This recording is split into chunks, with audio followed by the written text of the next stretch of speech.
So today, it is Sunday, we are going to read the paper Generative Adversarial Networks. This was quite a landmark paper when it came out. It was heralded as the beginning of almost a new phase of artificial intelligence or machine learning. This was in 2014, and some of the biggest guys like Lee Kuhn and so forth, they thought very, very highly of this paper. The ideas in this paper are actually quite simple, surprisingly simple. But the way they have put it together is quite nice. We'll cover this paper. We did this concept, generative adversarial networks, in the previous week, in this week. So I will just simply review this a little bit by saying that you have a generator and you have a discriminator. Generator is like the thief, discriminator is like the police. The generator tries to produce counterfeit bills of sorts or pictures, and the job of the discriminator or the cop is to catch those fakes. When you train them together on data, first you take some real data and you train them together, what you find is that gradually the generator and the discriminator, they both become pretty good at it. And the generator in particular starts producing remarkably accurate pictures that are hard to differentiate from the real ones. Are we together? We also talked about the fact that in machine learning, if you remember, we have two kinds of algorithms. We have the generative models and we have the discriminative models. This is something I don't remember. Yeah, generative models and discriminative models. The discriminative models simply try to draw a decision boundary in the feature space between the classes. They sort of partition the feature space in such a way that one partition contains predominantly data of one class. And that is their pursuit. That's how they directly go and classify images. The generative models, on the other hand, their main goal is not so much to find a decision boundary, which is sort of a consequence of its primary goal. Its primary goal is to find the underlying probability distribution of each of the classes. Right. And so I wrote this thing, if you remember, that was it yesterday?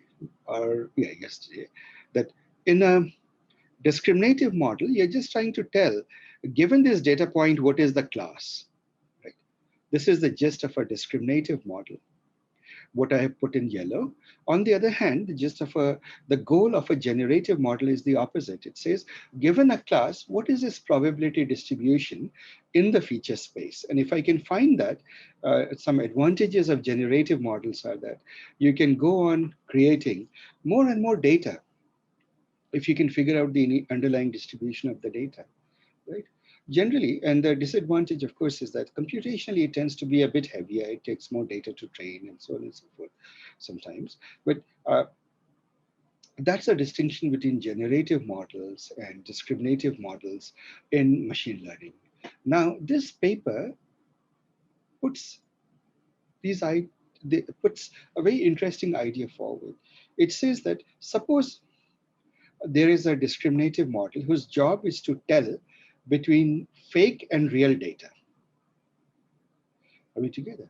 And it can do that. It is a discriminative model. It will try to build a decision boundary between data of the fake class and the real class, true label class and the fake class. So let it go do that. Let it find its decision boundary. On the other hand, let's have a generator there whose purpose is to somehow figure out the distribution of the data. Now, typically how you do it is, when you train a generator in normal architectures, you give it the data and you train it with the data. But in generative adversarial networks, you don't train it with the data. You instead say, I'm not going to give you the data at all to the generator. I will instead give the data to the discriminator. Now you backpropagate the mistakes that the discriminator makes, and from there try to figure out what the data is. So it's a very interesting game.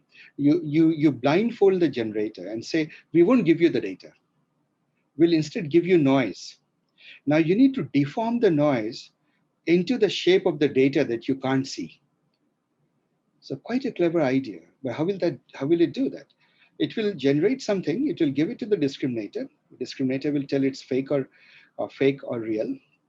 And then the generator will say, the thief will say, huh, that didn't work. The discriminator could figure it out. Let's now change what we have to something that will work. And gradually, as it gradually begins to learn what will work, what will fool the discriminator, it begins to get a very strong idea of the original data distribution. And when it gets an idea of the original data distribution, and now of course it can generate lots of data for you, fake data for you, which looks uncannily like the real data. So that's the main idea of generative adversarial networks. It is a 2014 paper. I would say that it's by now considered a classic paper in the world of GANs. There has been so much progress and there are so many versions of the generative adversarial networks available. If you remember, this week we covered two architectures, the classic GAN and we covered the DC GAN. DC GAN brought about the sort of a arithmetic with images. You could do a man with glasses minus man plus woman becomes a woman with glasses, that sort of thing. The kind of arithmetic we could do with word embeddings, isn't it, in the NLP space. So you can do the same thing here. You can come up with images will have latent representations, and that those latent representations tend to follow that kind of arithmetic, same as word embeddings. So that is a very remarkable thing, actually. So with that, a preface, I would like to get started with a more mathematical understanding of the paper. But before I do that, I will tell you about a different algorithm, which is not generative adversarial network. It is the it is a it is an algorithm that is called. Hang on, I'll remember the name. It is very and I'd like to start with that actually.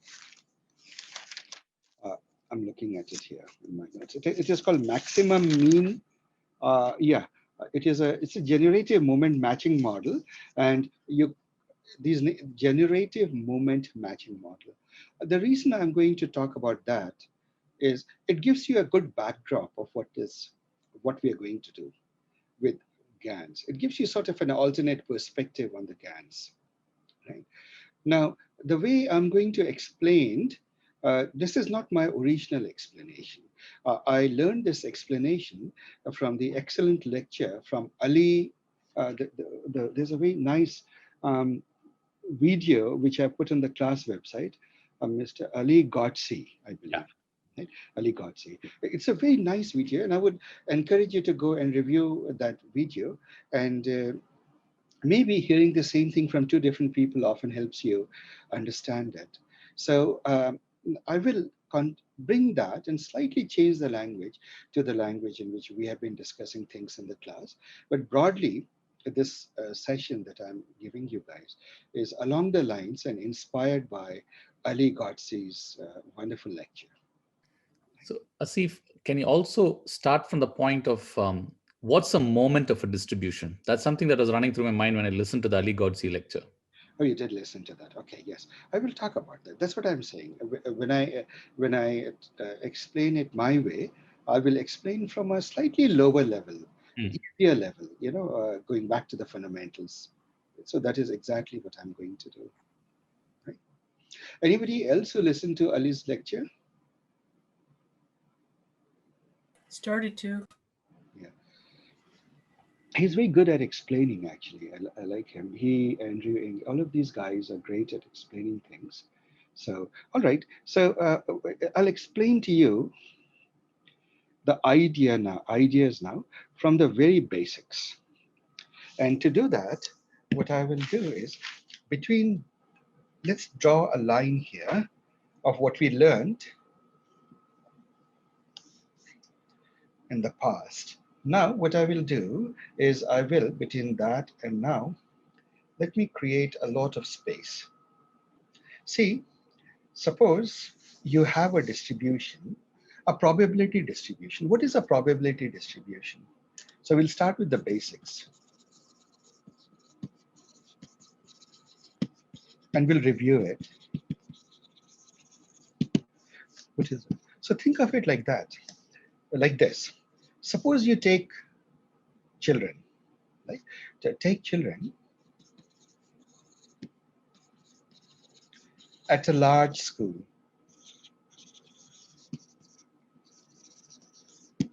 Now, these days, California, Bay Area schools, they are like mega schools. They have close to 1,000 or 10, I don't know, 2,000 students in them. But take even bigger. Imagine that you have a lot of students. And now look at some quantity. Consider their height. So what you will notice is that if you make the height of every child is different. So one child may be, let me give it in scientific units.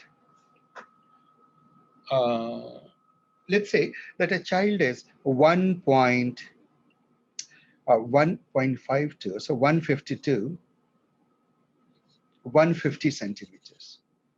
Right? Is that a reasonable number for heights? I hope so. That is about 3 and 4.5 feet. That's right, in US terms, 150 centimeter. But actually what will happen is, this is a rounding up. It may be 150.236 centimeter. Another may be 149.2, or I don't know, 8.3. Another may be 136.2, another maybe 163.4. Do you see that these are decimals, right? In other words, if you take this to be the word you use, it's a random variable, let X be the random variable for weight, or just a variable for weight is the name for weight, right? Then you would agree that X belongs to, X is a real number, right? X belongs to real. More specifically, it may belong to an interval like children in school are at least You mean what, 3 feet, 100 centimeters to, I don't know, maybe 250 centimeters. That would be excessively tall, perhaps. Something like that, more, even limited to this interval, right? Maybe to this. And maybe you might occasionally come across a child who's even smaller than this, bigger than this, but broadly, most of them will be like this. So you do something, so it's very hard to do what is called frequency plot. So the typical histogram, a typical histogram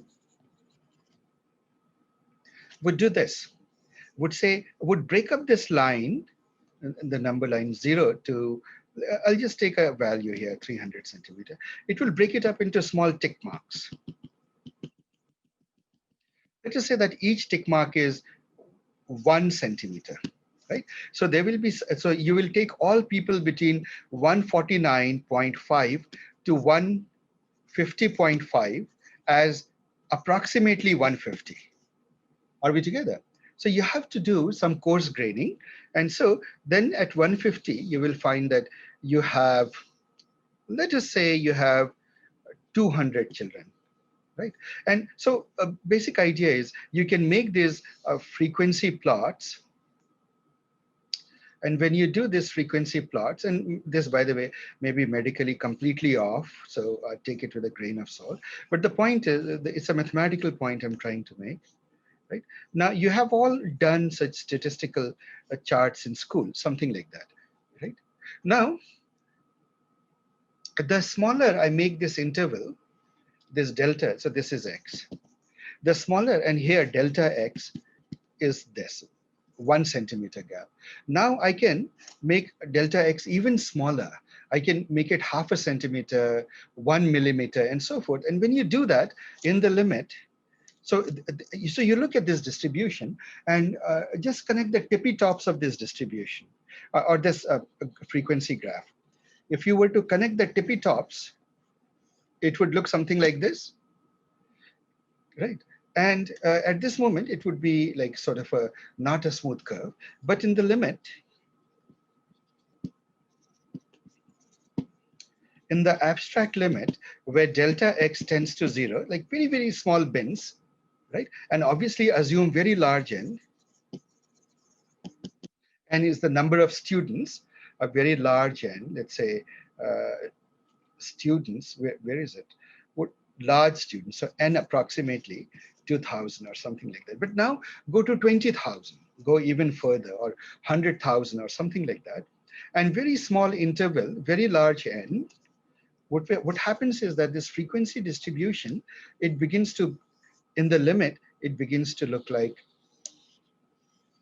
the bell curve, right? This particular thing. So what you say is that when you divide this frequency distribution by the total number of students, so suppose I have that and I divide it by 20,000, what does it mean? This is the proportion of students who belong to this, 20 out of 20K, let's say, right? What does it mean? Uh, 1 in 100 student is 150 centimeters, isn't it? So that you call the probability of X.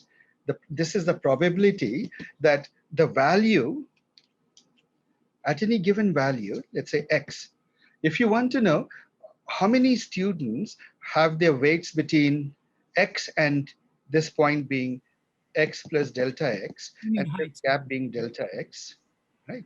How many students have weight? What proportion of students out of them? Isn't So it height? come again. It's height, not weight, right?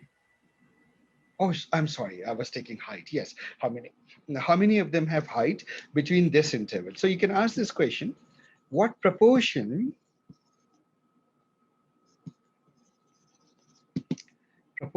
of students have weight between? Sorry, not height. I keep using the word weight. Height between between x and x plus delta x, right? And the answer to that, would you agree that it is basically px delta x, px, approximately px delta x computed at x. Would you agree with this? So suppose this is xi, right? This is the number of people at xi, pxi, and a small delta x. This is the amount. This is a rectangle, right? The width is delta x and the height is px, isn't it? And so this term px is called a probability distribution. It is the probability that a child will have this height or close to this height. Probability distribution, right? And think about this. If you go to just the frequency plot and you divide it by the total number of students, what do you get? Any one box represents the proportion of people, the proportion of children who have height in that range, maybe 1 in 100 or 1 in 50 or whatever it is, right? And in the limit of that, proportion becomes probability, right? In the frequentialist definition, probability and proportion are exactly the same thing. One is the limit of the other, sort of, right? In our particular case. So now we have established, now we know what a probability distribution is, isn't it?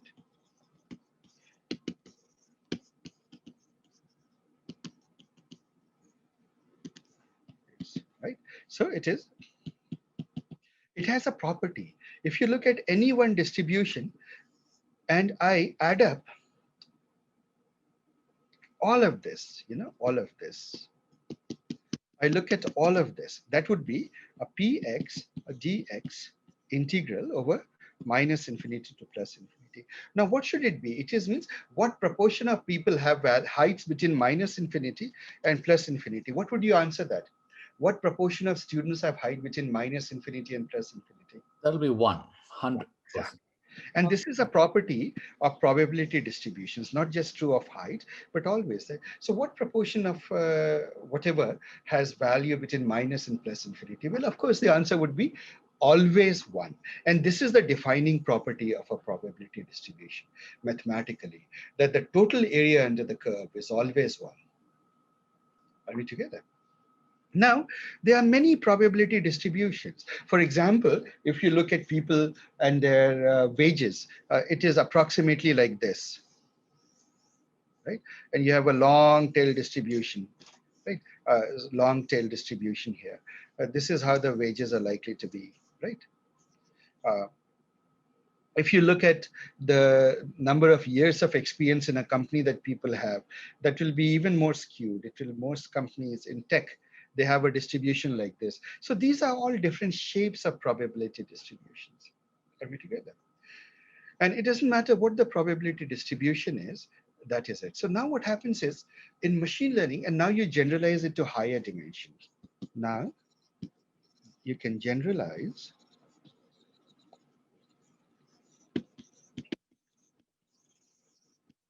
higher dimensions. For example, think about it this way.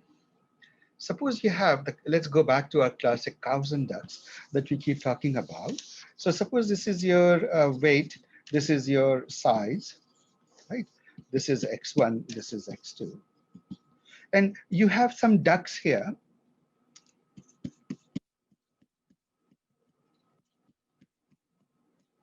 And then you have some cows here. Let's make the cows like this.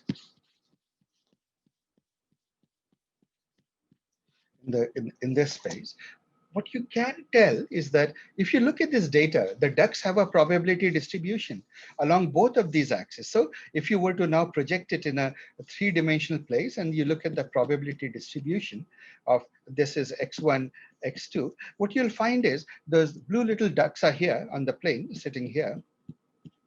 And so rising above them is their probability distribution, which will be, would you agree that something like this?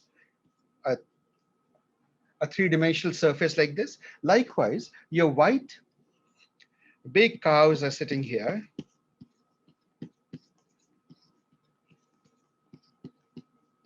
Because their weights are bigger and their size is also bigger. And so their probability distribution will rise.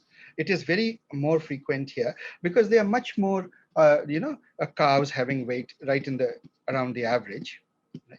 So their probability distribution will look something like this. Sorry, I should use red. What's happening here? Okay, will look something like this. Would you agree? I'm just generalizing the concept of probability distribution to a higher dimension, to a two-dimension, two variables, using the example of cows and ducks. Do you see how simple it is, guys? Do we get this concept, guys? Yes. It's as simple as that. So now we realize that probability distributions can be a high dimensional thing.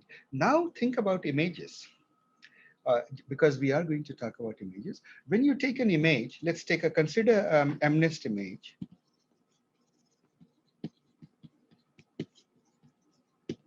Digit image, right? Which is 0 to 9. What happens is any one digit is 28 cross 28 cross 3, right? Height, width, actually 1, because this is grayscale, so we can just leave it as 1, right? Gray. Right? So this is 764, I believe. 764. So if you just flatten this image, it will become a vector of, if you treat it as a vector, it will become a vector of 764 dimensions, 28 cross 28. Isn't it, guys? And so you have just unrolled it. In other words, you're reading this image, one row followed by, you can do row or column, whichever way you want. One of the ways you can do it is you take this column and then you make this column below this, you make this column below this, you'll end up with a long column vector, right? Or you can take it as rows or whatever. Some way you can make it one dimensional. So then your data is, a 0 will look like something, maybe something here, and then something here, something here. then the other numbers will have their own distributions and so forth. So what will happen is you will end up with, across all of the numbers, you'll end up with some peculiar distribution. Let's say that you'll end up with a distribution function that's very, very complicated.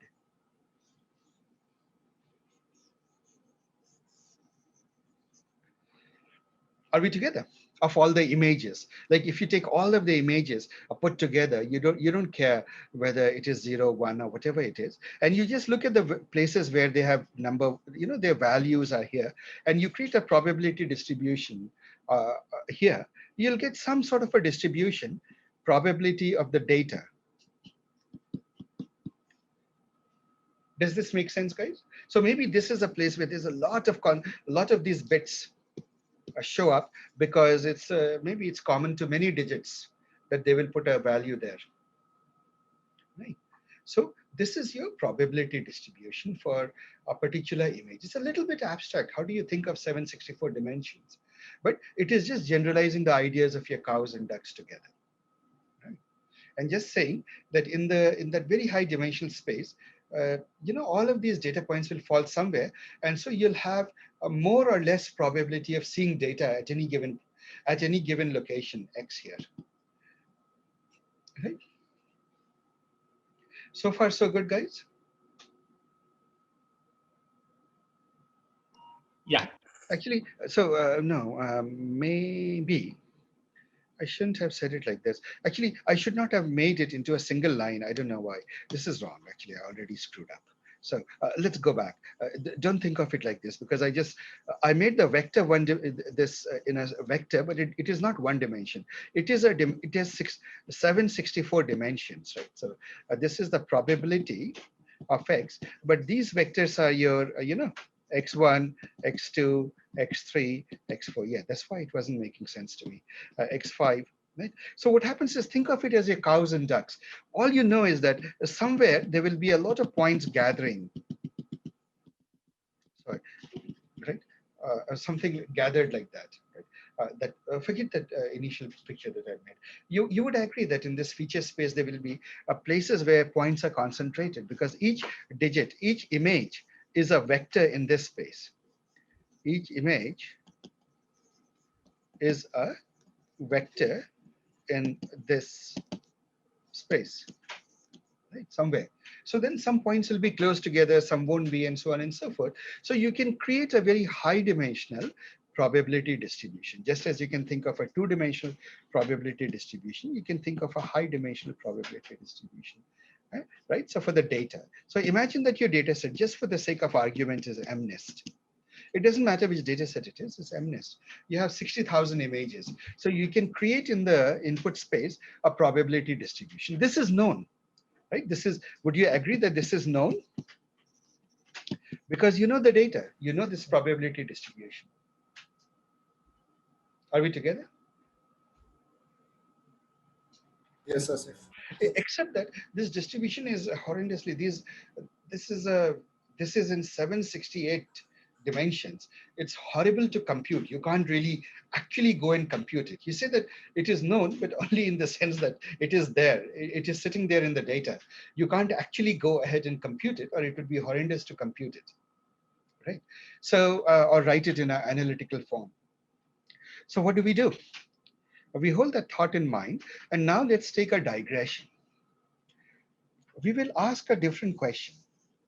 Suppose, and this is, we'll say, similarity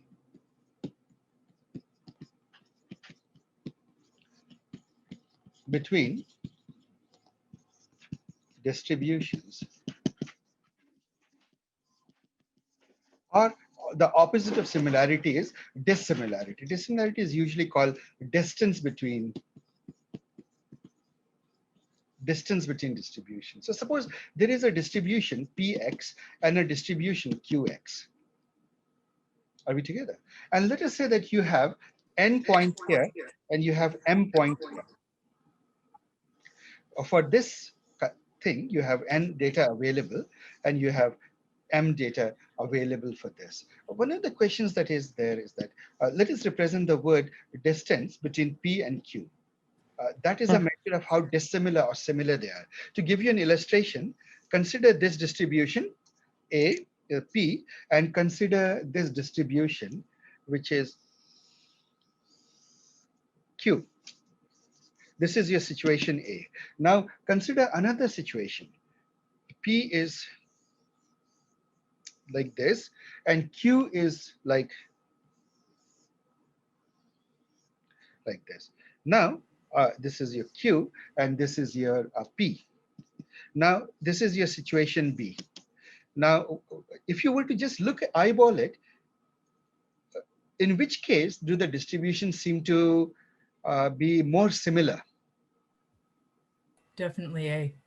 Definitely A, right? Is N and M the number of data points for each of the different distributions, like N points in P of X and M points in Q of Yeah. X? Yeah, so that is just to emphasize that you may choose to, I mean, sometimes reality is like that, you know. For example, you may have one disease.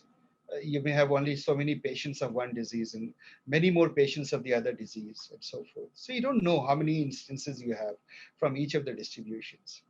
But if it simplifies in your mind, assume that the number is the same, right? Thinking of the same number of instances drawn from P and drawn from Q makes life easier. Now, the question is, visually we can see that A, P and Q are closer, and in B, P and Q are far apart. But there has to be some way to quantify this mathematically, right? And the way you do that mathematically is using this, there are too many ways of doing it. The classic ways are KL divergence. Divergence is distance. How divergent are two distributions? So KL of P given Q, P and Q, right? How is P, how different is P from Q? And it turns out that the other way around, how distant is Q from P, right? Ideally, you want it to be symmetric, but not only. Now, these quantities are always greater than or equal to 1. 0. They're positive. KL divergence is a measure that is positive. The bigger the number, the more different they are. So you would say that a KL divergence in B is greater than KL divergence in the situation A. Are we together? Between P and Q, let me write it out in full form. You would say that if KL divergence between P, Q is much greater than KL divergence in the situation A between P and Q, right? So now we are beginning to create a little bit of a notation. This is just a way of saying, guys. It's just a way of saying. Now, there is another sort of a divergence that you can use, which is called the Jensen-Shannon divergence, which this paper refers to. So I'm going to bring it about. The Jensen.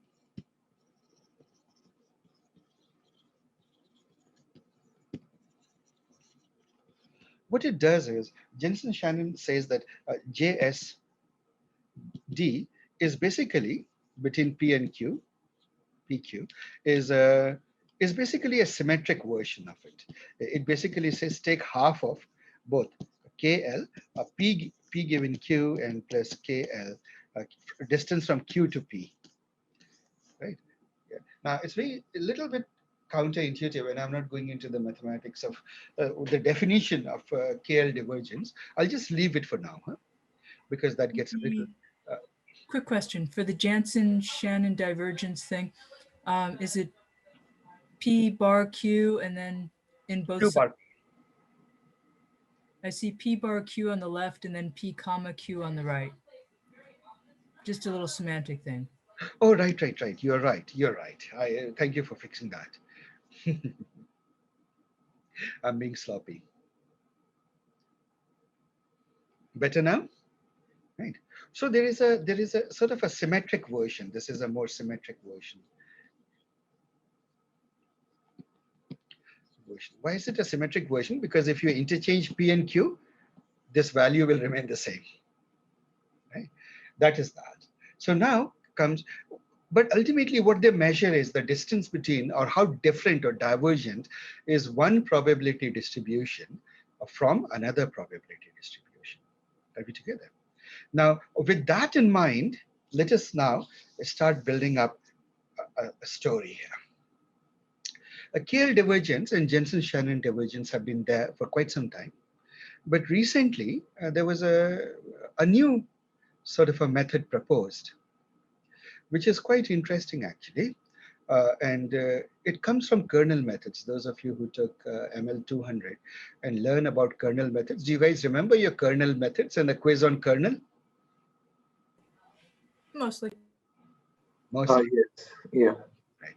So there is a way of finding divergence based on those ideas.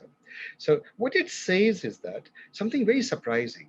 It says that if you take a point, let's say that the point x belongs to px, the probability of x, and another point belongs to, let's say, y belongs to q, the q distribution of y. Right? Do one thing. Create a mapping function. Create a mapping function.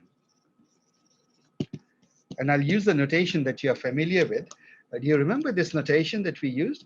Phi says that given x or y, doesn't matter which, x says that it is taken by phi to phi of x in a higher dimension. Are we together?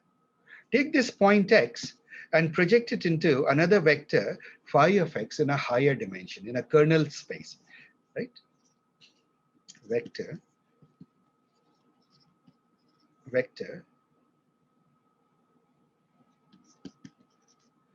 and kernel space.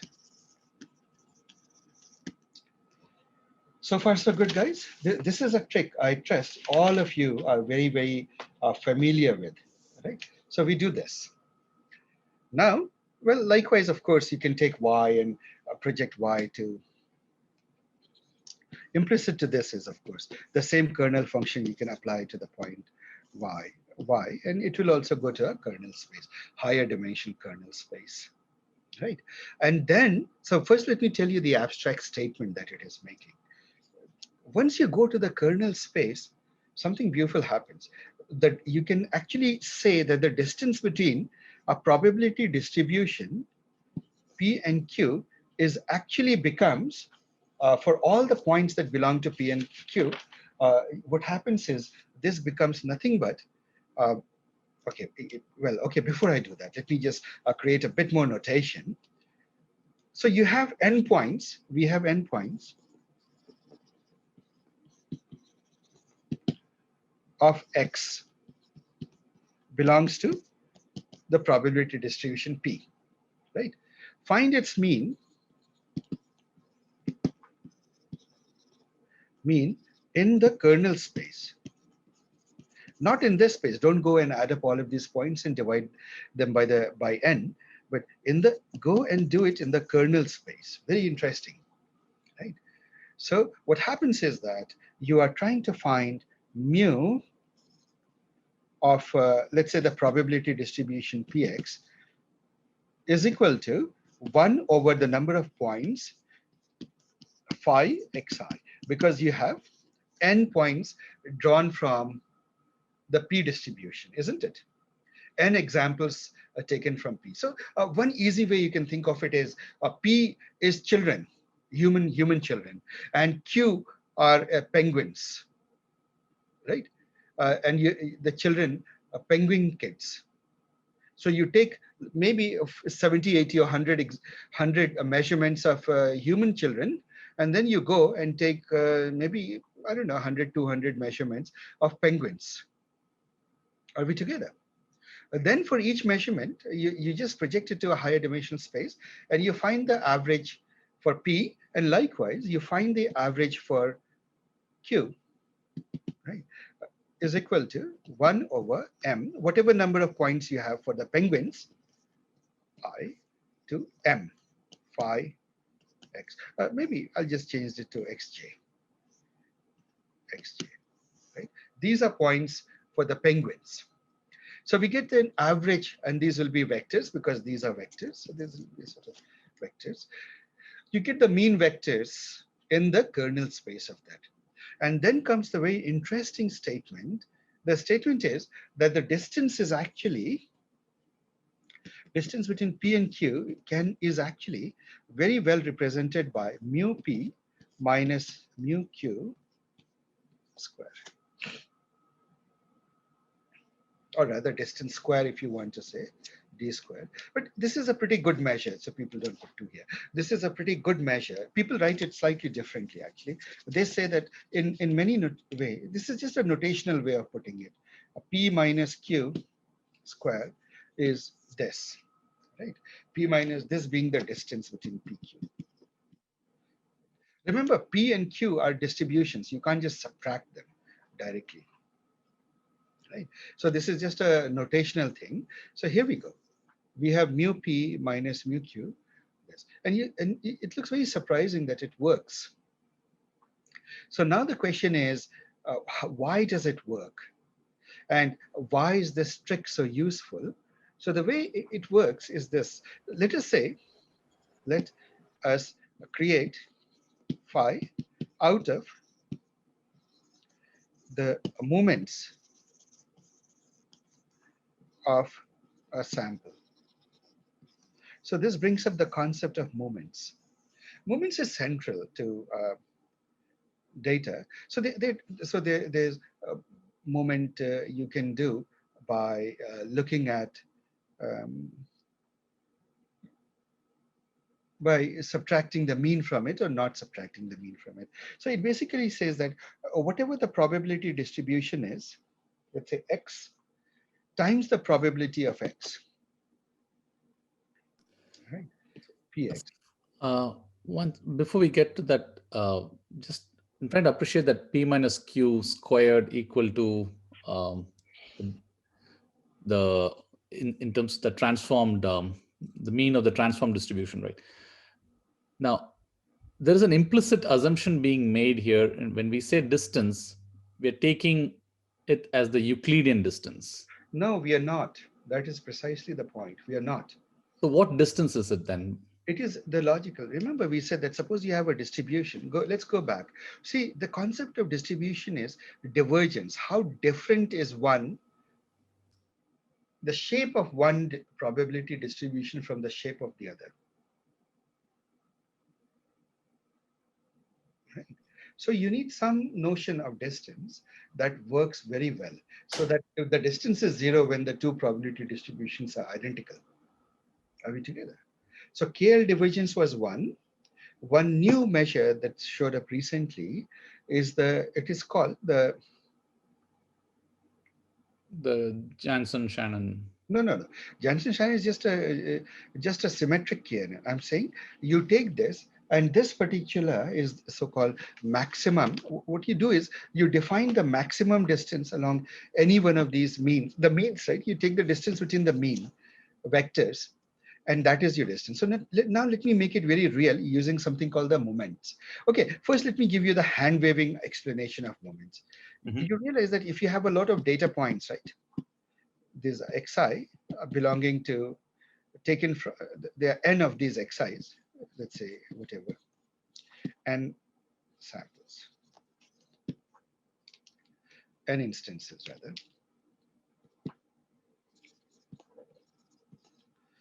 Xi belongs to the probability, so it is drawn from the probability distribution P.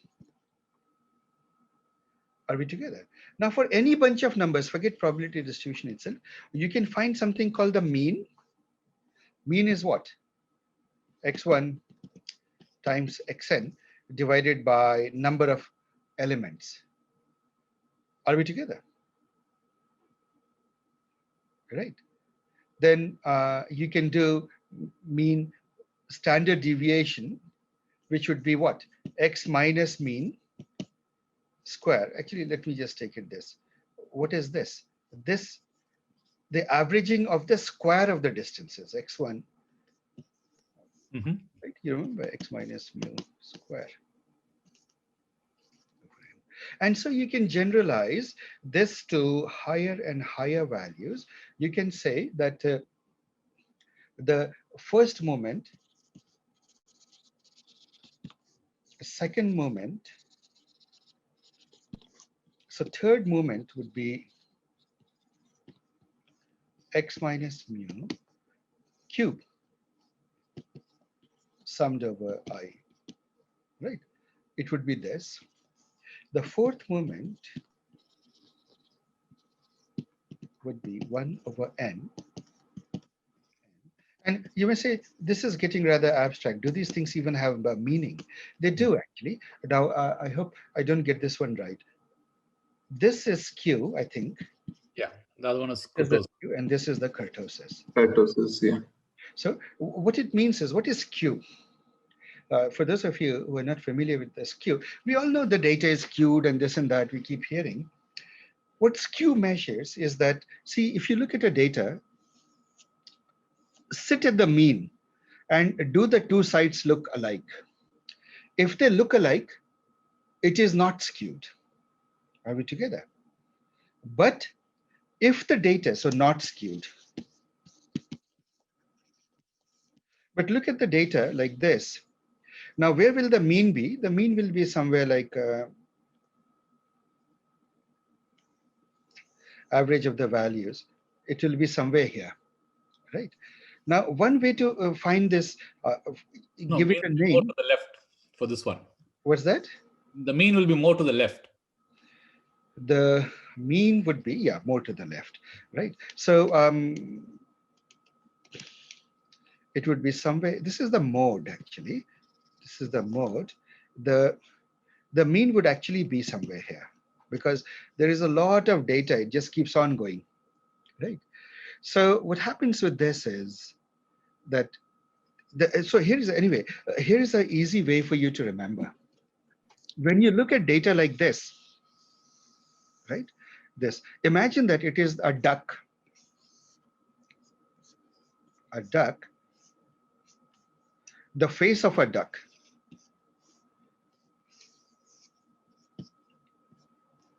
Or a slide.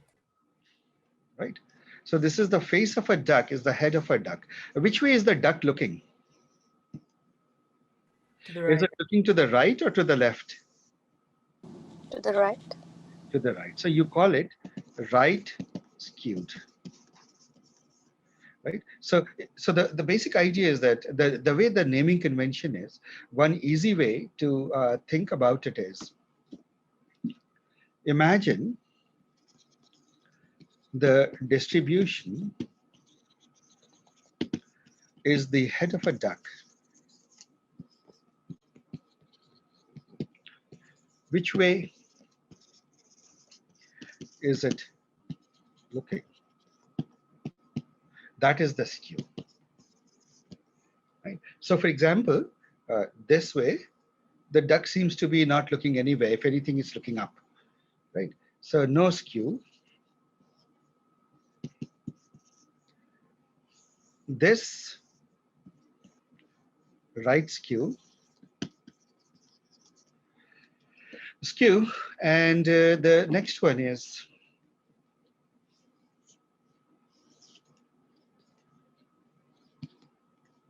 left skew, right? Are we together? Okay. Left skew. So this is a measure of skewness. This is what skew is the third moment. Then there is a fourth moment. The fourth moment is actually something called kurtosis. Kurtosis is a measure of where the bulk of the mass is. So for example, is the tail light, right? There's not much mass there in the tail, right? And most of the distribution is closer to the mean, right? So you would call it leptokurtotic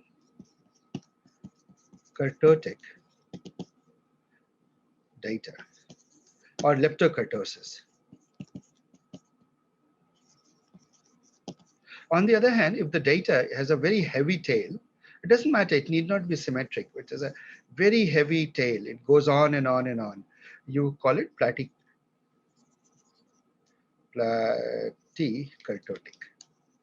Platy means flat, platykurtosis. I suspect the name came from the animal platypus, right, which has this big heavy tail and twaddles around. Okay. So on the other hand, if the tails are heavy, then you have kurtotic data, right? So in other words, how heavy kurtosis measures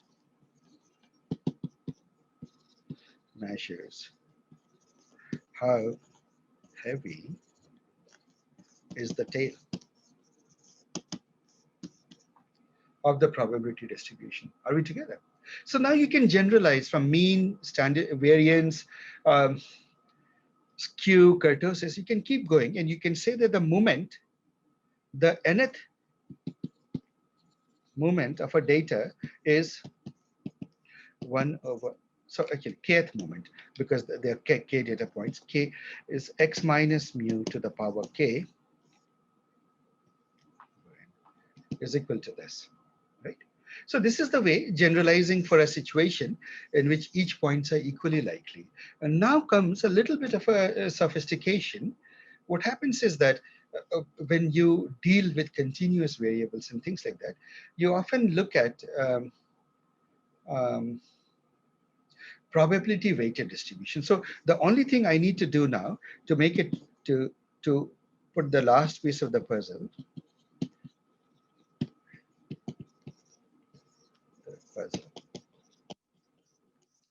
right? What you do is you say it is not x, so the mean is mu is not just adding up all the xi's and dividing by n. It is x probability of x. Are we together? In a situation where the data is continuous, so suppose you have a lot of, and you have a probability density, right? So it is the integral of this. This is the continuous version. There is nothing fancy about it. I'm just multiplying it by p. And so a sigma square is x square, x minus mu square, probability of x dx for continuous variable. And so the kth moment is, the only extra thing we did is multiply it by the density function p of x dx. So this is your kth moment. This is how moments are defined. This is moment. The word is very odd, moment, but the moment word comes from physics actually. There's a very physical, I think so, I don't know. In physics, it has a very clear intuition sort of. Okay.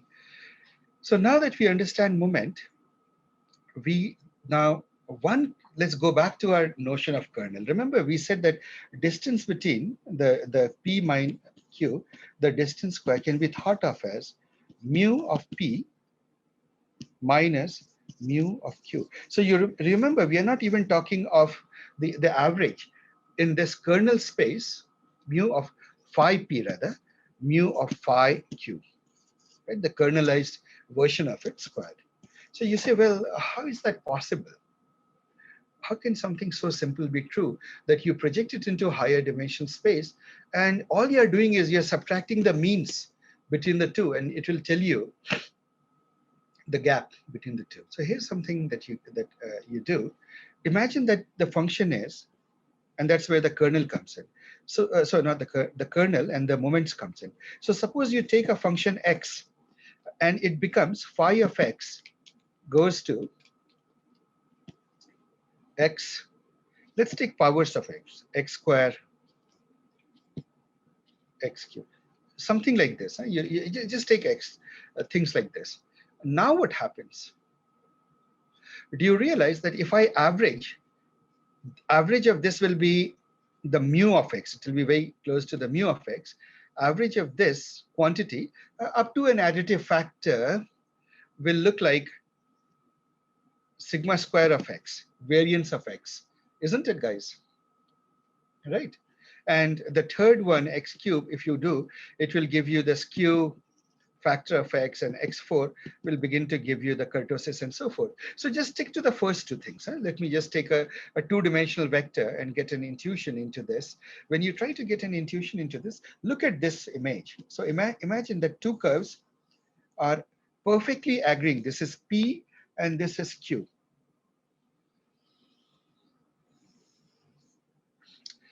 I deliberately took a situation in which a P and Q, the mean is the same, but you still know that these two functions are different. These two distributions are different, isn't it? But you realize what happens. The moment I represent it as x and x square, right, for this points x, now I represent each point as x and x square, you realize that the mean of P will roughly be a mean of phi of P rather. Once I go to the phi is x is equal to this, then mu of the phi of x would be mu of x and mu somehow of x square. Do you see that, guys? You're taking the average of the squares. What is the average of the squares? This is basically the variance. And this is the roughly the mean. So what will happen?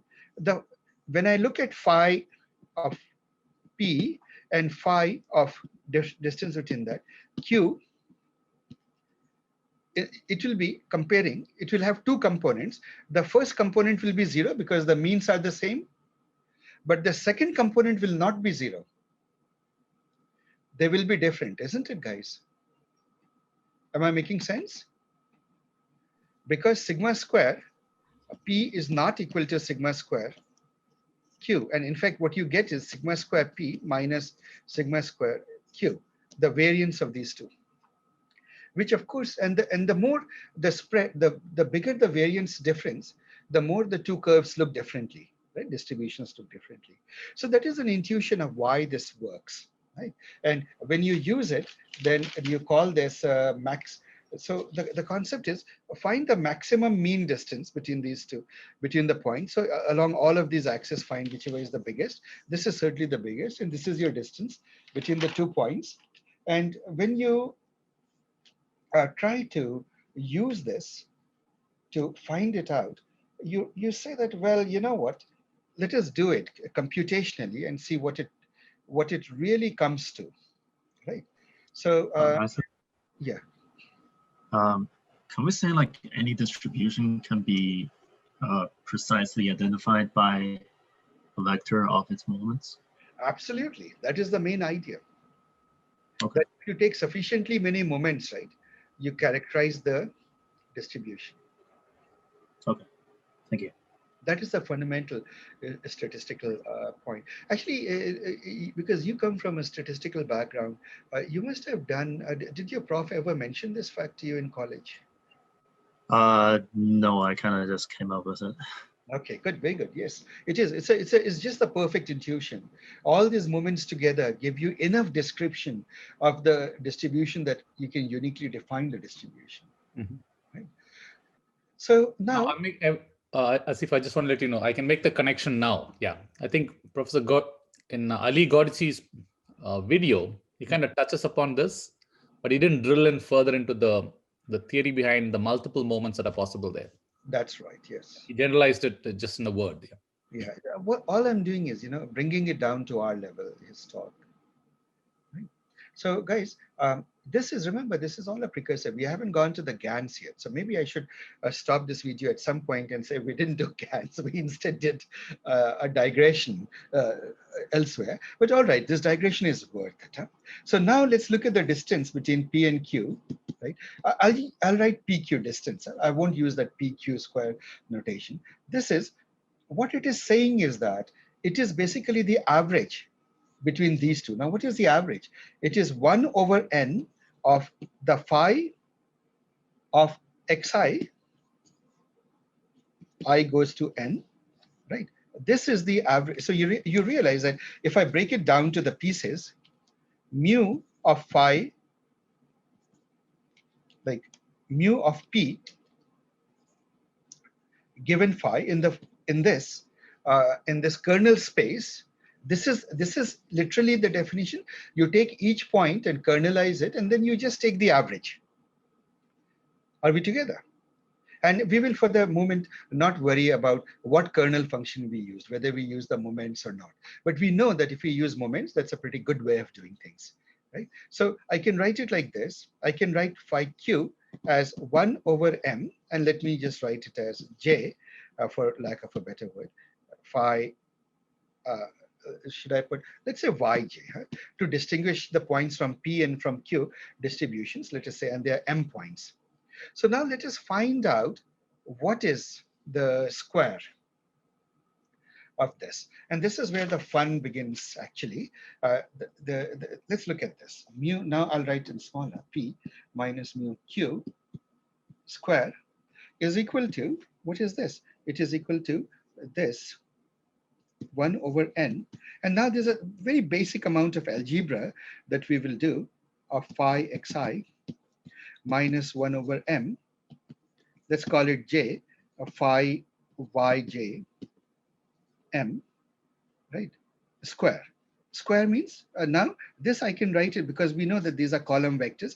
We can write it in matrix notation, which I'll just bring it. It doesn't matter. Ignore that if you're not familiar with matrix notation.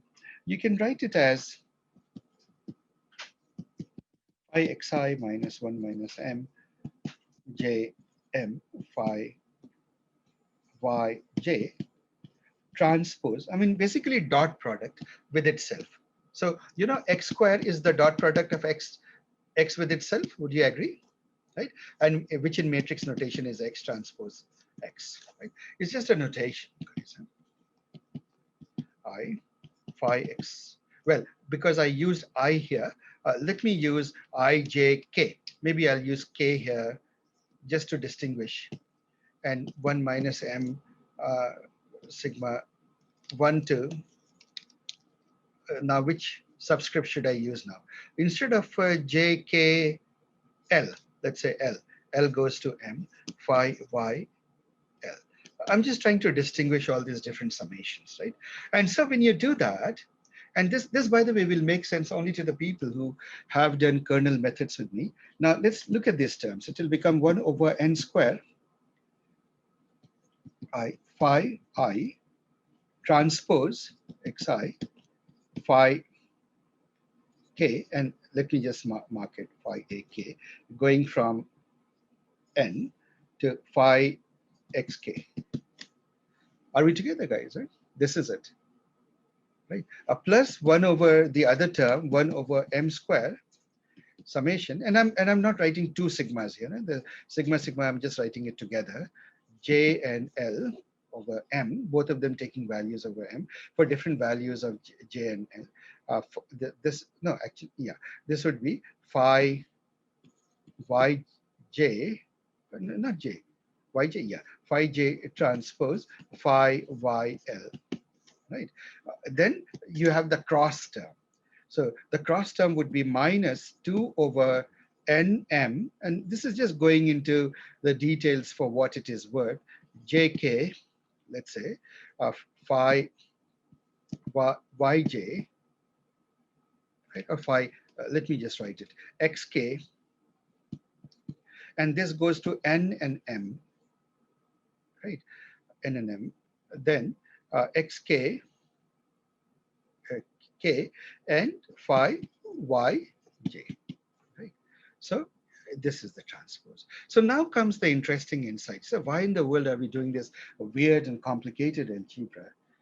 This, if you remember, and this was a question from your past quizzes, what is this quantity?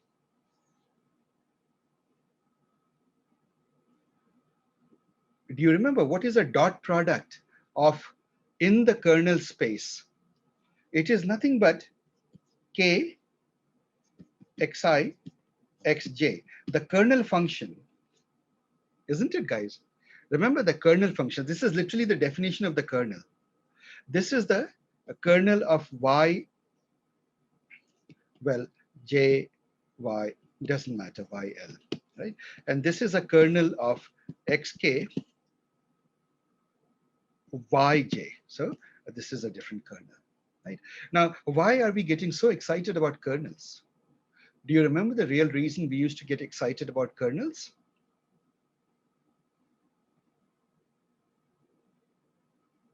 Anyone? But Because linearizes kernel everything. ultimately end up becoming functions of just the dot product. So kernel x, y, ultimately, right? It is actually, by definition, it is x transpose phi y. But what tends to happen is it becomes some function of x dot y. So do you remember that it used to that you had to just look at the dot product between x and y, and you could get away with it? very often, if you choose your kernel properly, remember the Mercer kernel and all that theory we did. Basically, what it means is you don't have to compute phi, this mysterious phi, which is there. It is just a logical journey, an abstract journey from this to a higher space. You don't ever have to find the mapping function, and you use the kernel trick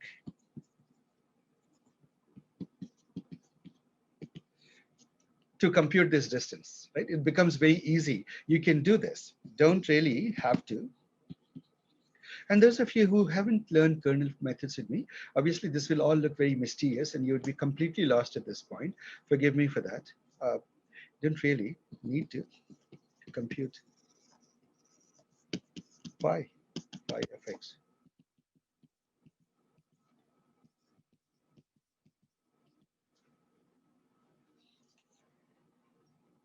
So that's the awesome part of this algorithm. So now you can bring in back propagation and so on and so forth. You can train. So what you can do now is very interesting. Suppose, and this is actually the main idea. Suppose you have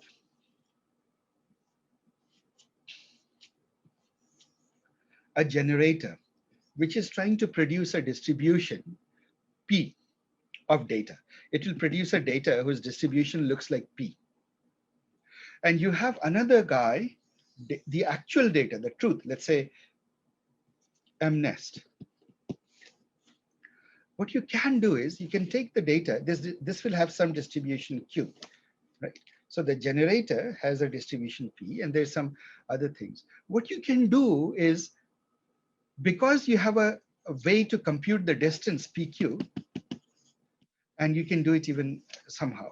What you could do is that now, suppose this was a neural net, you could take this value, the distance between these two, and treat it as a loss function, back propagate, and gradually make P fake Q, isn't it, guys?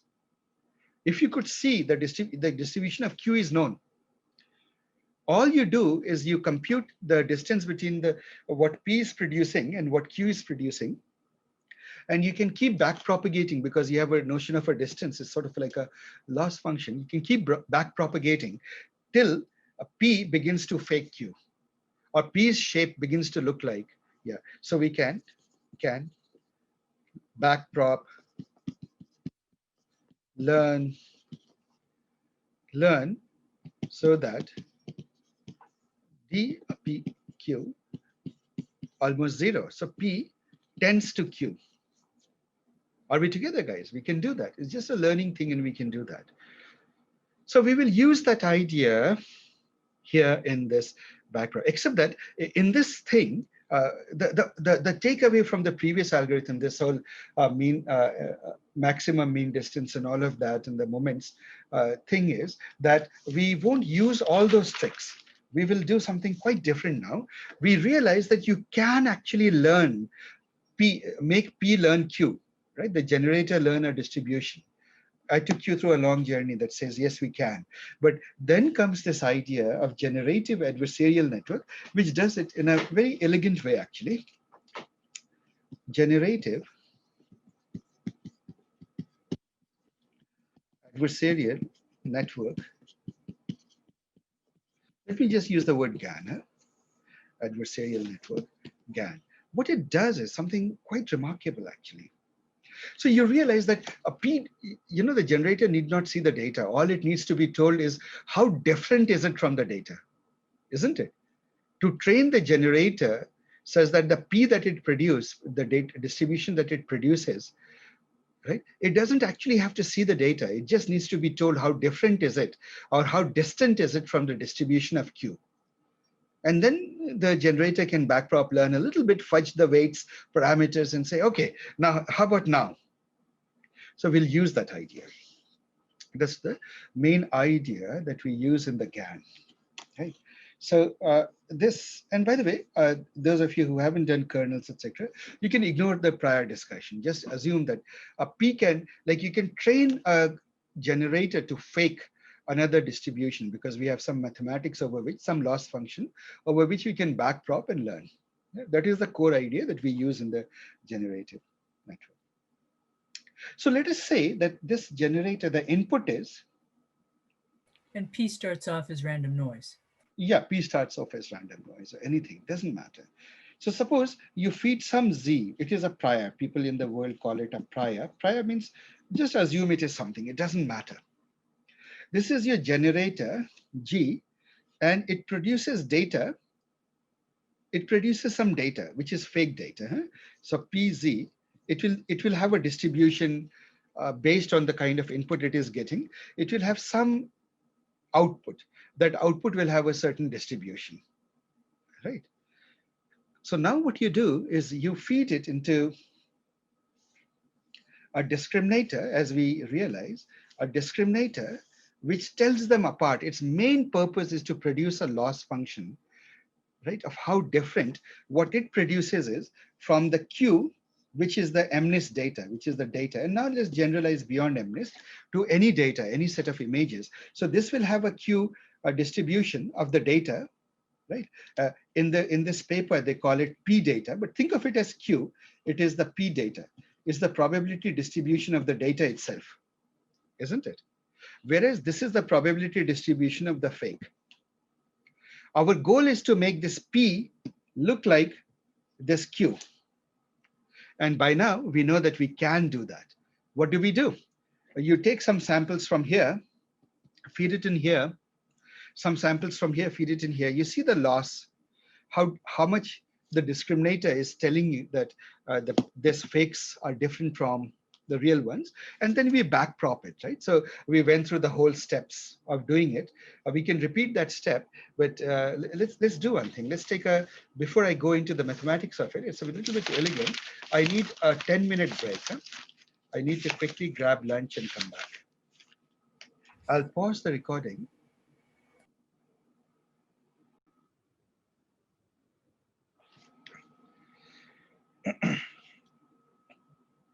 So we are going to look at two different ways.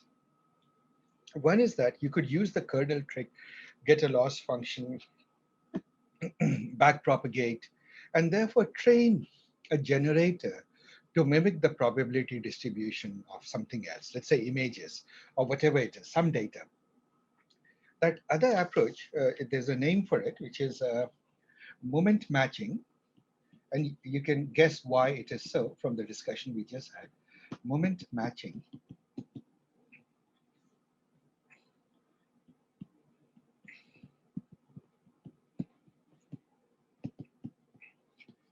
right? So let's use the word moment. Why moment? Because the kernel function is made up of moments. Matching, you make two distributions match their moments. Generative model, of course, it's a generative model. But an alternate, which is far more popular these days, is the generative adversarial networks.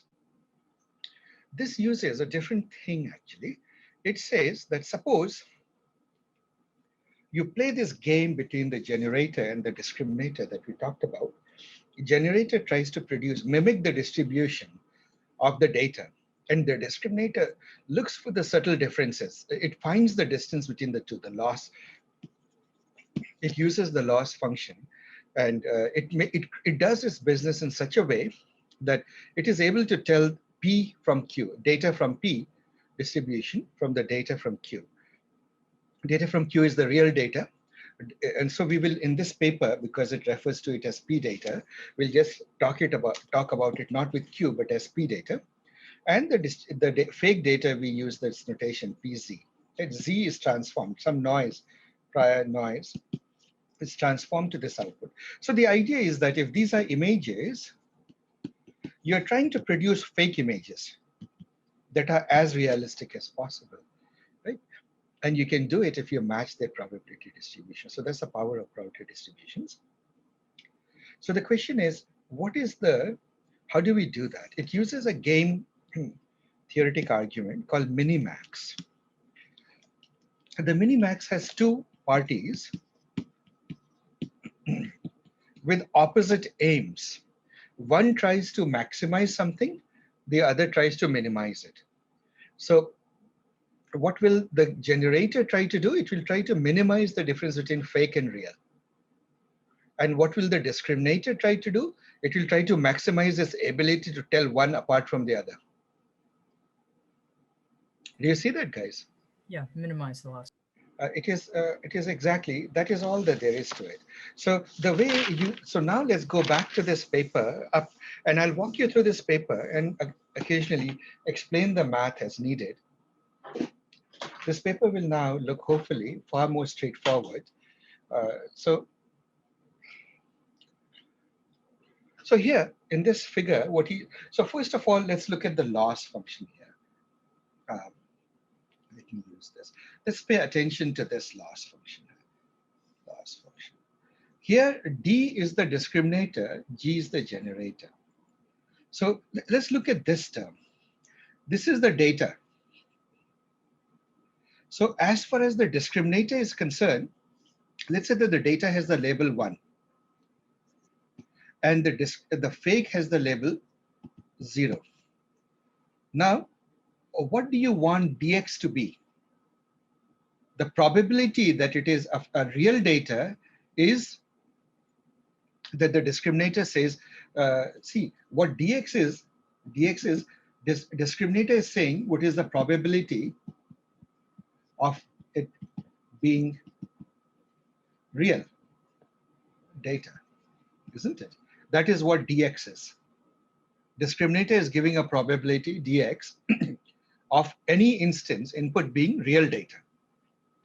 So when it is really the real data, how much do you want the probability to be? A good probability would be closer to? 1.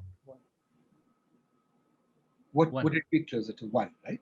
Yeah, you would want to have this as 1. And what about this guy? You want to make sure that a fake data, what would you like to classify a fake data as? So what is Z? Z is noise. What is G of Z? It is the output from the generator. So this is the fake image. Fake. And so when the discriminator acts on the fake, right, which is D of G of Z of noise, you want to have a value that is close to what? G. You want to say that the probability that this is a real data should be high or low? Low. Low, right? So you want this to be low. In other words, you want it to be closer to 0. So you want, in other words, 1 minus that to be high. If the value goes from 0 to 1, you want 1 minus that probability to be more and more. That will push the value of the fake closer to 0. So that is what the discriminator would want. The discriminator would love it when these values grow. Bigger it is, the better, right? Are we together? The bigger the dx is and on the real data and the smaller the dgx is on the fake data, the better it will be. So the discriminator is trying to maximize this particular thing. And then what is the generator trying to do? Generator cannot do anything about real data. It is pointless, right? So it can't play with the real data. It doesn't get the real data at all. But it can play with this data here. And it can sort of hope that somehow it fools the discriminator into producing a high number for dgx, and therefore 1 minus dgx will be small. So it will try to minimize this number, right? And here also, it would rather that when it gave fake data, the probability that this guy comes up with here is such that the discriminator says, no, this is real. So that is the explanation of this equation. This is the minimax, two-player minimax game. This is the crucial word. Right? And now let's look at this. What he's trying to say is that, look at the black line here. The black line, the black thing, if I were to make it into a distribution, I could do like this. Hang on, let me make the black darker. If you were to do this, you would say,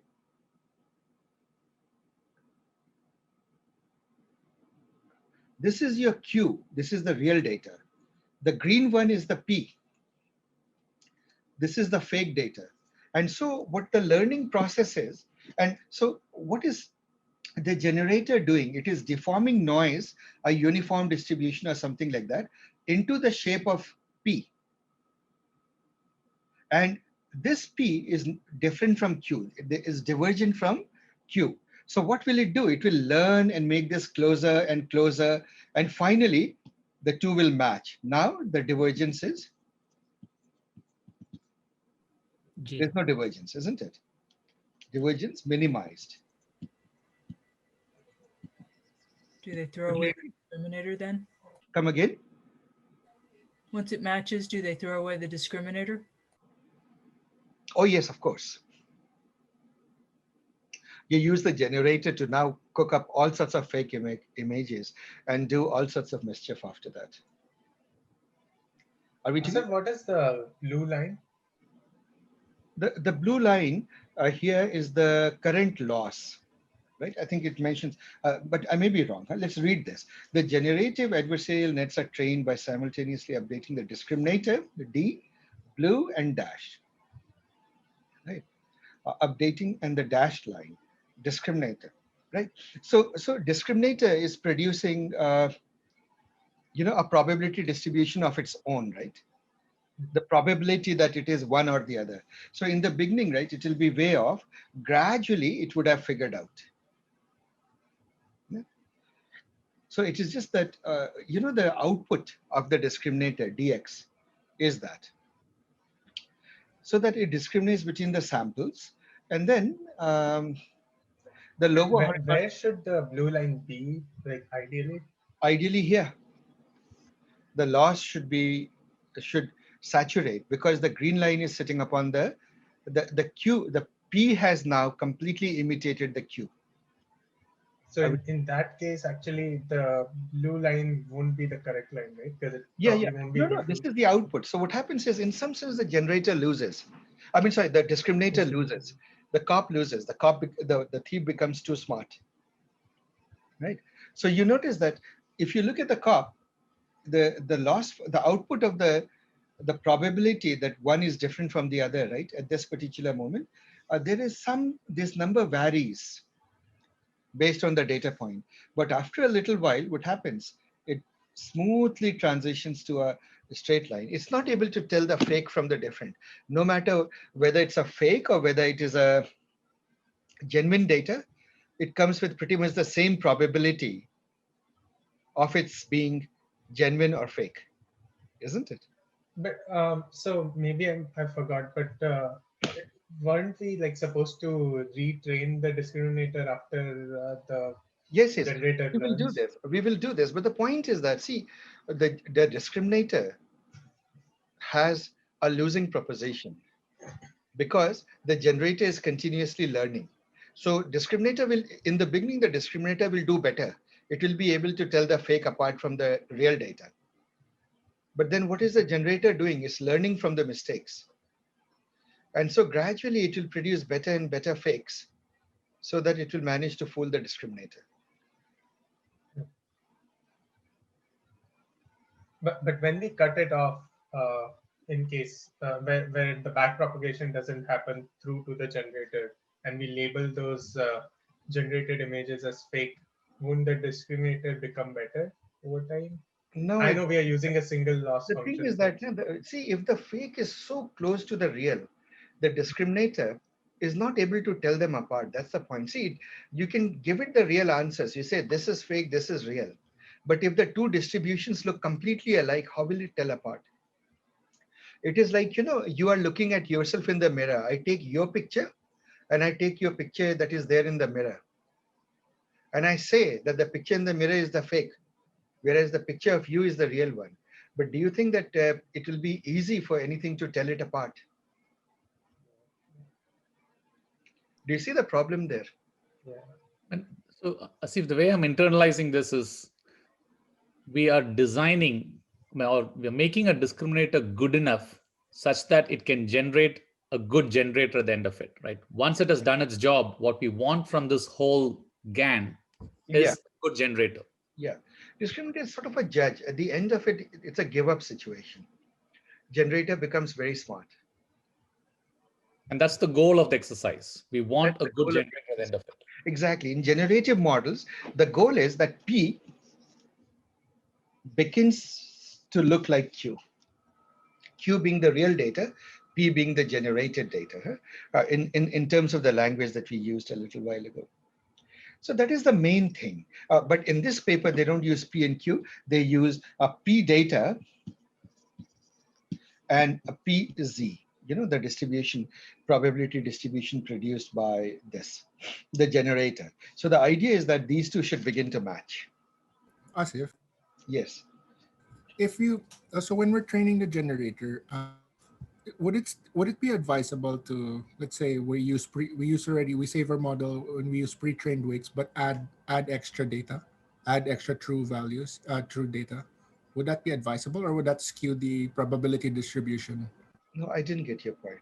So you take a pre-trained model and Let's say I was able to gather more data, for more ground truth data, and I added it to the model. Would yes, that skew the probability distribution of my P it originally? may or may not. See, the law of large numbers kicks in, right? So the more data there is, the more underlying true probability distribution of the data surfaces. So long as you get more data of the same kind, it means the discriminator won't learn much from it, right? So if I started building a GANs, Asif, and then would it be advisable to just start from scratch, or can I train again off of what I've already built if I have more data? See, generally what happens is, just like with convolutional nets, you can take a pre-trained GAN, which is already pretty smart at generating, which has been trained on, let's say, the CFAR image or something like that, ImageNet and so forth. So then, it pretty much knows how to produce a reasonably good image. Now, suppose you want to apply it. Let's take an example. You want to apply it only to specific pictures of trains, locomotives and steam engines and so forth. Then what do? You can do the last mile training. You can take a huge amount of pictures, which are only of trains. And now you start training the generator, with some pre-trained weights, and you let the rest of the training continue from there. The generator will very, very quickly start imitating the train because it's not learning from scratch. Asif, here there is no moment matching happening, right? No, Is it? no. Generative models are completely different. I mean, GANs are completely different. Right? So deliberately, I told you two different algorithms just to give you an idea that, see, what ideas in GANs are new and what ideas are coming from the past. All right? Even if there is moment matching, they won't be able to distinguish. You won't be able to tell. And what GANs do internally is pretty abstract. All right. So now we understand that picture. Now this kind of mathematics here is a little bit abstruse. So I will explain this. So you notice that this is saying that to update the generator, you do, the gradient ascent, opposite of gradient descent, because it's trying to maximize the loss, and the generator is trying to minimize the loss. It does gradient descent as opposed to ascent for the discriminator. And so then he goes into this bit of mathematics, which is very compact. So I'll expand this mathematics out in a little bit more detail for you, right? So that you understand what is being talked about here. All right.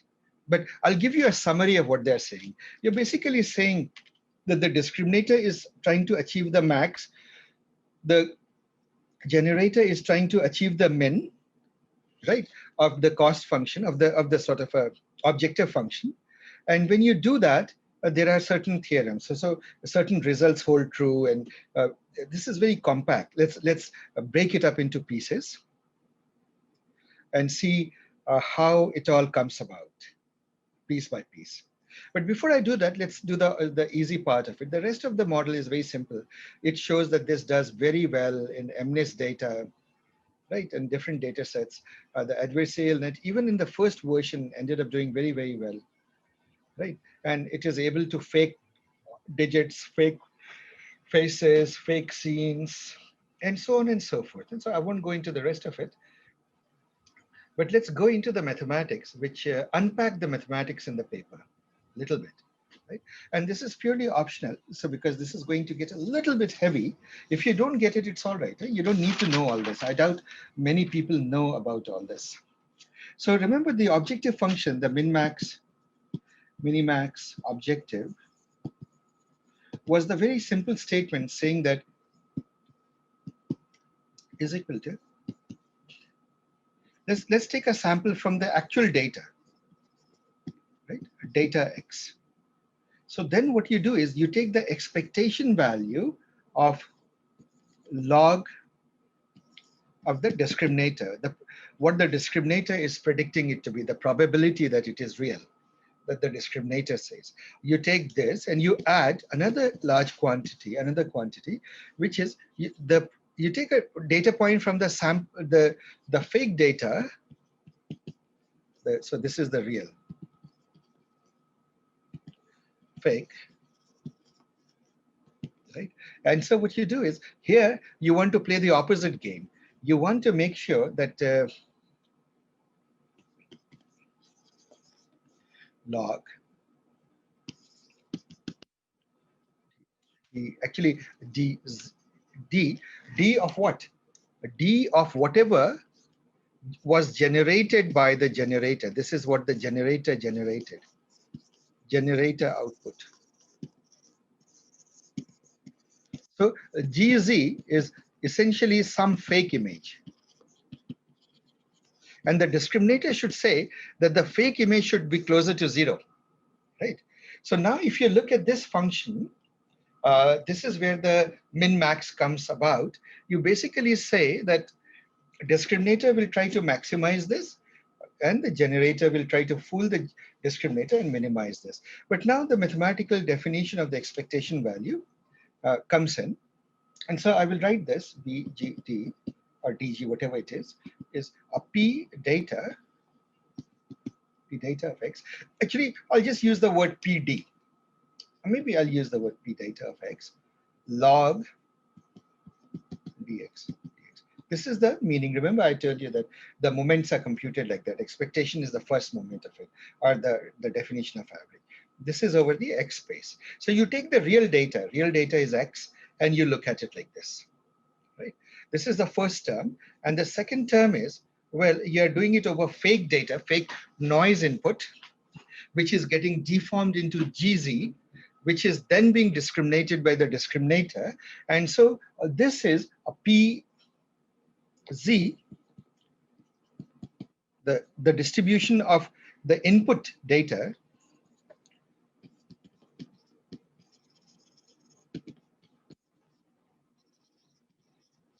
times log 1 minus D of G of Z.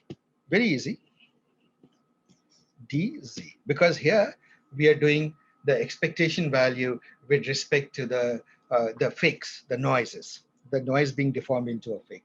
Now you say, oh, well, now let's look back at the generator. The generator was, we thought of the generator as this. Z goes in, and what comes out is GZ. And this GZ is pretending to be the X. You know, this is the image, fake image. So if you think of X as image, noise goes in prior, noise prior goes in. What comes out is a fake image, right? So if you look at this, if X is equal to GZ, then you agree that Z is equal to the inverse function of X, right? So you can sort of, if you have a picture and if you knew this function, you could invert this function to figure out what Z was. Now, why would you care to know about Z? You don't. It's just a mathematical thing you do to just grind through your mathematics. And let's go grind through our mathematics. And therefore, the derivative of Z, dz, is equal to the derivative of X. This would be a dg dx times dx. Right?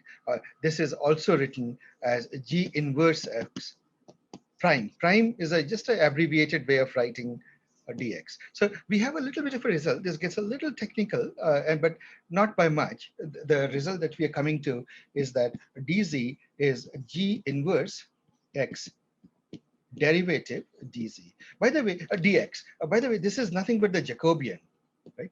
Those of you who are familiar with the Jacobian, how do you translate, for example, if a data point is given by Cartesian coordinates, x, y, and then Cartesian, but you insist on also writing the point as same points as r theta, polar coordinates.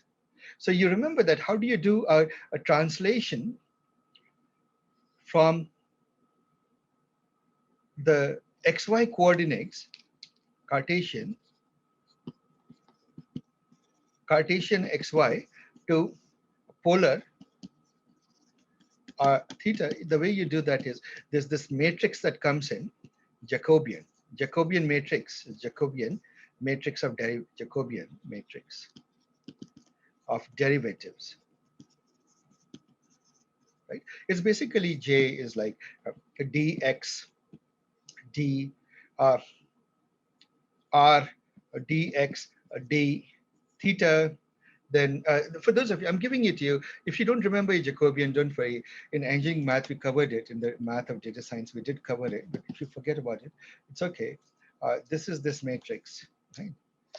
So d y dr dy d theta, right? This is your Jacobian. Do you remember? I don't know if you guys remember this from the past, but this is it. This is it. How do you convert a variable into a variable in another system? You need a Jacobian in between, which is made up of derivatives. So we won't go into that. We'll just assume that this result is there for us. Given this result, let us reformulate the V and D. We write V dg as the first part remains the same, p data log p log dx, right? dx. This remains the same on the x space. But now, when you look at the z space, it is a pz log 1 minus d of what the discriminator thinks of what the fake that the generator did. So what we will do now is we'll replace all the z's here with this relationship. X is equal to g in z is equal to x minus, x, right? And dz is equal to g inverse x prime dx. We'll just substitute it here. And when we do that, the first term remains the same here. It does not change. It remains x p data log dx dx. The first term is with real data. It will remain the same, but the magic happens here. So this becomes a little bit more complicated now. This is in terms of x now. So you would have a pz of the fake distribution of z is g inverse of x, right? Log 1 minus d of x. What is gz? Gz is x, right? X is gz. So d of x, then g inverse prime dx, right? So this is what this is a bit of mathematics that comes through, explaining what is really going on under the covers. And from that, you now, suppose you define, if you look at this, what is this term? This term, a pz g inverse x times g inverse prime dx. What is it? This you will realize is nothing but, in some sense, it is pg, right? It is the pg of x, right? So pg is this. It is literally the probability or the distribution of the fakes, right? Distribution of the fake, right? So it is how the fakes are coming out.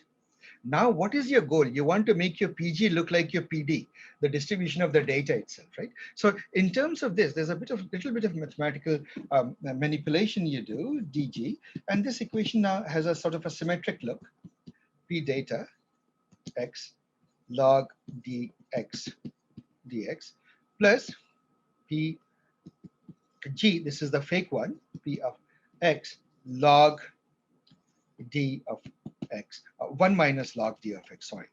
This is the difference. This is the ones that are produced by the fakes. You want to do this. So now is the game. What will the discriminator try to do? So let's think of this as a cost function. So assume that the generator is not, so for now, assume generator is not learning for a moment. Then what will be the cost function look like? This whole G. What is your objective? Given a generator, you want to maximize B, D, G, right? In other words, you want to maximize the separation between the fake, ability to tell the fake and the real apart. That's what the discriminator will do, not learning. The discriminator will try to maximize diff between fake and real, right? In some sense. So they will try to maximize this whole thing, this thing that you see here, right? It will try to maximize this thing here. And now, how do you maximize a function? One way to maximize it is at maximum, i.e., one of the things that happens at maxima is the derivative goes to 0.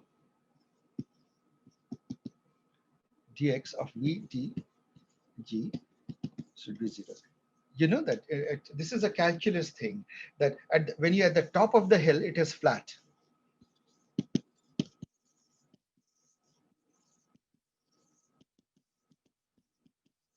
Flat means slope is 0. Slope means the derivative is 0, right, at the top of the hill. And so when you go back and feed it into this equation here, Vg, and then, so therefore, if you really do this, what is the derivative? And we're almost there home now. The full derivation of this paper is almost there. Gd, d of dx is equal to, just to recap, dx of what? Over the data, p data, x log of dx plus integral of, again, x, but a p of the generated data of x log 1 minus p, 1 minus d of x.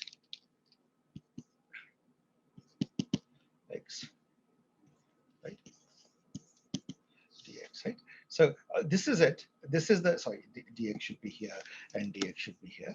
What you're trying to do is you're trying to take the derivative and set it to 0. So let's do that.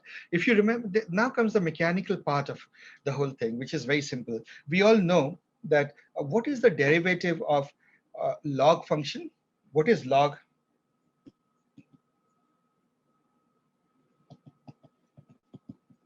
Do you remember this result from calculus? So we'll use that. And so this becomes, what we are really trying to do is p data over dx.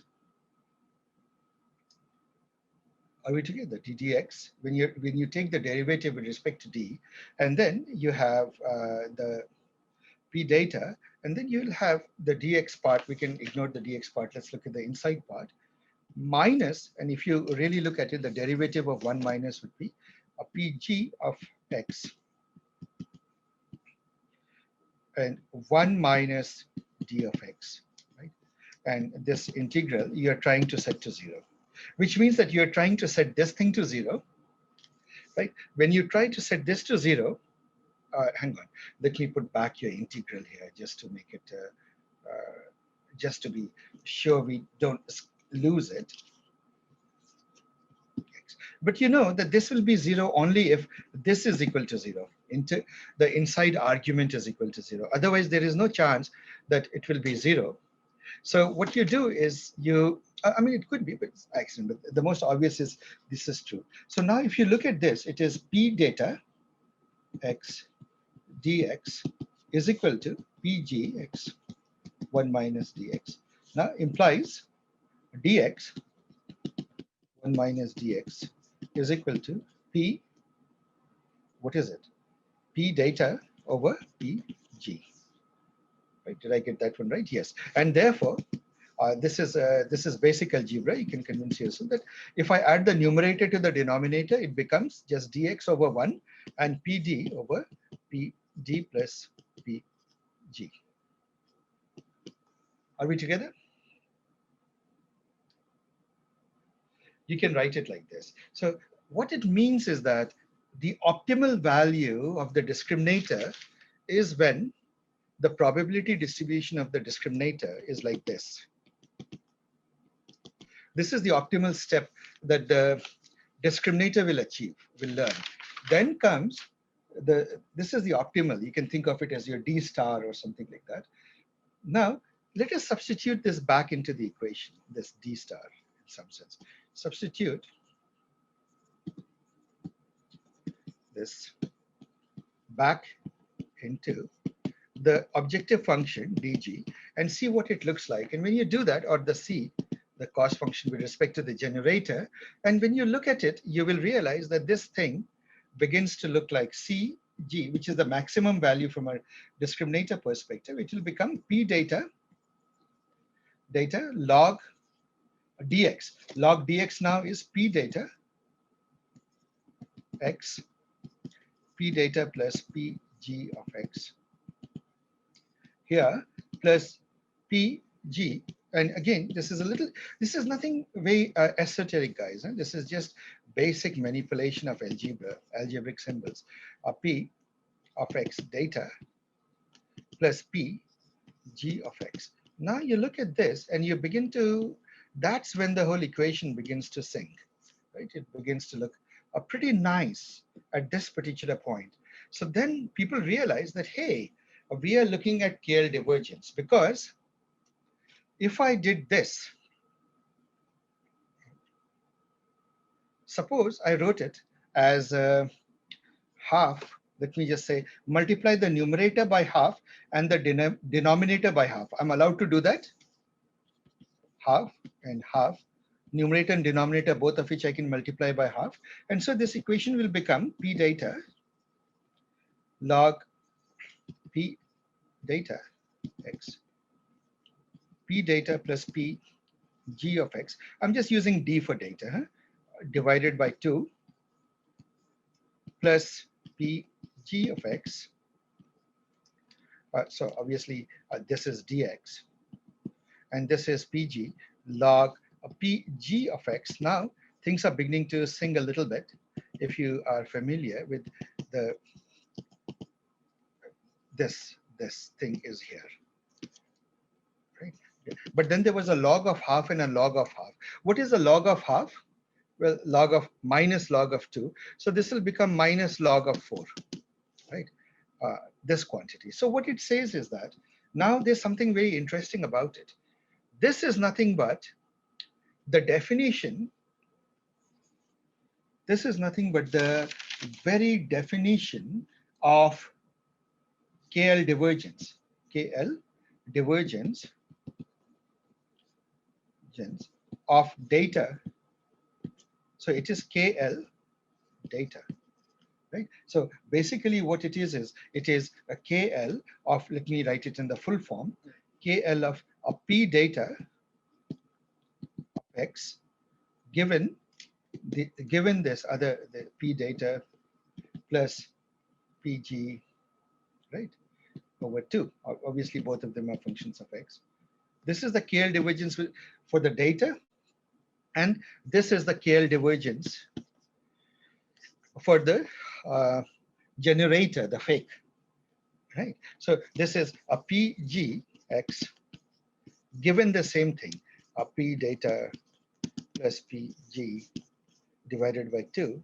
And so what you're looking at now is you are saying that this thing, the CG, the cost function here, which is the max of max D of uh, VGD is basically KL. I'll just use the word data plus KL generated fake minus log 4.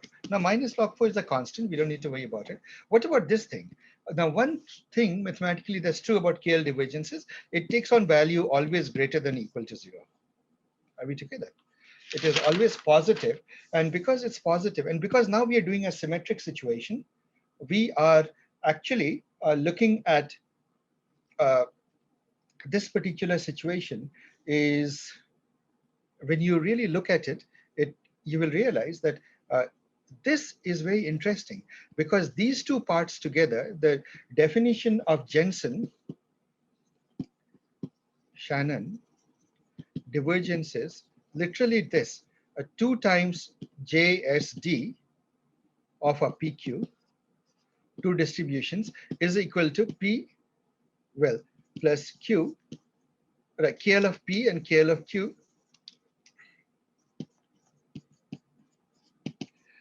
plus KL Q given P divided by, well, not divided by 2. This is the, let me just put it here. This is the strict definition of J that. So when you look at this situation here, your P is the data and the Q is the fake, you realize that what you're looking at is the cost function is equal to twice the, because there's no factor of half here missing.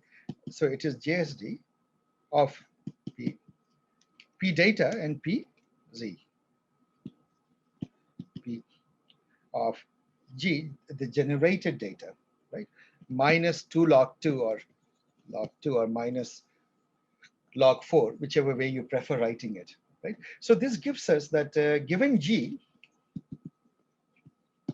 the maximum that you will achieve, the best discrimination that the discriminator can do is this. Now, what is the generator going to do? It's going to do the opposite. It will try to now shift towards the distribution P data, and they will keep doing it back and forth, and ultimately it will catch up, right? So this now, why did I just do this long derivation? Actually, this long derivation is very sort of condensed form. This long derivation is put there here. So now let's look at this paper and see if it makes sense. What it is saying, this is here. This is our, where is the other one? This is your VD, right? And what you're saying is, you're trying to do, in our notation, you're trying to do this, and you want to maximize this because you're in the business of maximizing it. You're trying to find the max of this VD, and the way you would do that is you take the derivative and set it to 0. On the other hand, what is the generator trying to do? It is trying to minimize the discriminator's ability to tell the real from the fake, right? So that is what it is. Now, if you go through now they make a claim that the best situation that you can have, right?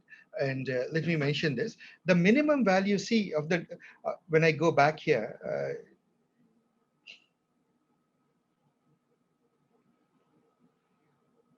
at the optimal value, right? You have a situation where you are looking at terms like this, right? A PG over P data over P data plus a P generated data. That is where G achieves its optimal form, right? That is where the optimal values happen. And that is all that he's saying in the paper. They are saying rather in the paper that they prove it, that, where are we? Now you'll see the same derivation here. They're saying that at the fixed point, the best that you can do is when at that point, this condition is true, right? The optimal discriminator value. Did we see that the discriminator value achieves its best value here? Where did we do that? Let us go back and look at our derivation. In this derivation, I hope you guys are still with me and I've not completely lost you. If you go back and look at this result, do you see this result? The optimal value of dx is what? distribution of the data divided by the distribution of data plus distribution of the generated, the fake, isn't it? So D star, which is the best value of data, is that. And that is what he's trying to say in the paper. That's what he says in the paper. They're not trying to say it is. Now, does this look pretty familiar to you guys? Does this make sense? Right. All right. And the proof is very simple. We literally went through this derivation. You start with this, literally the objective function, write it out in parts, and then you argue. You keep going down the arguments, and finally you come to this conclusion when you substitute it back, just as we did, right? And then the other part is that the global minima of the virtual training is achieved if and only if. So when do you achieve the global minima? You achieve the global minima when, let's go back down here. So you realize that it is made up of these two terms. When, what will be the global minima when these terms become zero? Because they can't be smaller than zero. Minima are zero. So when will they achieve zero? They will achieve zero when, like for example, the log of this, when, and you can take it as a fact that when, what is the, so what is the KL divergence between a distribution and itself? So suppose I'm looking at the data and PG. When will this achieve a minimum? Is zero if and only if They match. P data is PG. In other words, there is really no difference between these two distributions because KL divergence by definition measures how different they are. So this is your optimal point, right? And that is what we derived. And that is all that they're saying in the paper as the second theorem. They're saying, okay, now look at this. This will happen, theorem one, convergence at each step, and so forth. Where is it? If P data is equal to this. And at that point, what are you left with? You're left with that minus log 4, isn't it? Because the divergence terms will go to 0 and that constant of minus 4 will remain. And so this is the same derivation that I take you through, but in a far more condensed form, right? And so I wouldn't go into enough. You have to prove that it converges and so forth. And so there it is, guys. Right? That is the paper. That is all that there is in this paper. How many of you followed the derivation more or less? More or less. Good. Good. So, all right, I'll stop the recording, guys. And